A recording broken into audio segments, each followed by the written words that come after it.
महाभारत के भीषण युद्ध की छाया कुरुक्षेत्र पर मंडरा रही थी। इसी बीच भीम के पौत्र और घटोत्कच के पुत्र बर्बरीक अपनी माता से आशीर्वाद लेने पहुंचे।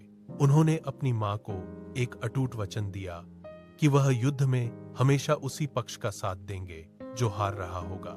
उनके पास 3 दिव्य बाण थे जो पूरी सेना को क्षण भर में समाप्त कर सकते थे। भगवान श्री कृष्ण बर्बरीक की शक्ति और उनके वचन के परिणाम को भली भांति जानते थे। उन्हें पता था कि यदि बर्बरीक कौरवों की ओर से लड़े तो पांडवों का विनाश निश्चित है।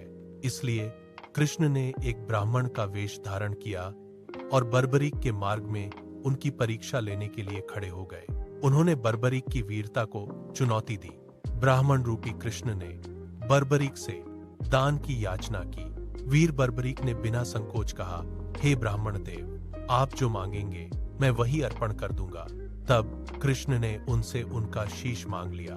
बर्बरीक स्तब्ध रह गए। उन्हें आभास हो गया कि यह कोई साधारण ब्राह्मण नहीं है। फिर भी अपने वचन की मर्यादा रखते हुए उन्होंने मुस्कुराते हुए अपना शीश काटने का निर्णय लिया। शीश अर्पित करने से पहले बर्बरीक ने अपनी अंतिम इच्छा प्रकट की। वह कुरुक्षेत्र के संपूर्ण युद्ध को अपनी आंखों से देखना चाहते थे। कृष्ण ने उनकी इच्छा पूर्ण की और उनके कटे हुए शीश को एक ऊंची पहाड़ी पर स्थापित कर दिया, जहां से बर्बरीक पूरे धर्म युद्ध के साक्षी बने। युद्ध के अंत में कृष्ण ने बर्बरीक को वरदान दिया कि कलयुग में उन्हें उनके अपने नाम श्याम से पूजा जाएगा। आज वही महान बलिदानी वीर बर्बरीक खाटू श्याम के रूप में करोड़ों भक्तों की मनोकामनाएं पूर्ण कर रहे हैं। जय श्री श्याम। महाभारत के महान योद्धा अर्जुन को हम गुड़ाकेश के नाम से जानते हैं। इस विलक्षण शब्द का गहरा अर्थ है वह वीर जिसने अपनी निद्रा पर पूर्ण विजय प्राप्त कर ली हो। यह केवल एक उपाधि नहीं थी, बल्कि उनकी अटूट लगन और वर्षों की कठोर तपस्या का जीवंत प्रमाण था। वनवास के कठिन समय में अर्जुन ने संकल्प लिया कि नींद उनकी धनुष विद्या में बाधा नहीं बनेगी।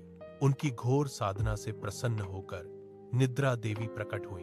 अर्जुन ने वरदान मांगा, हे देवी, मुझे ऐसा वर दें कि मैं 24 घंटे जागकर अपने कौशल को निखार सकूं और निद्रा मुझ पर हावी न हो। प्रकृति के नियम हेतु उनकी पत्नी उलूपी ने अर्जुन की नींद को स्वयं पर ले लिया। इस महान त्याग ने अर्जुन को वास्तविक गुड़ाकेश बना दिया। यह कहानी उनके समर्पण और उनकी पत्नी के निस्वार्थ बलिदान की एक अमर गाथा है।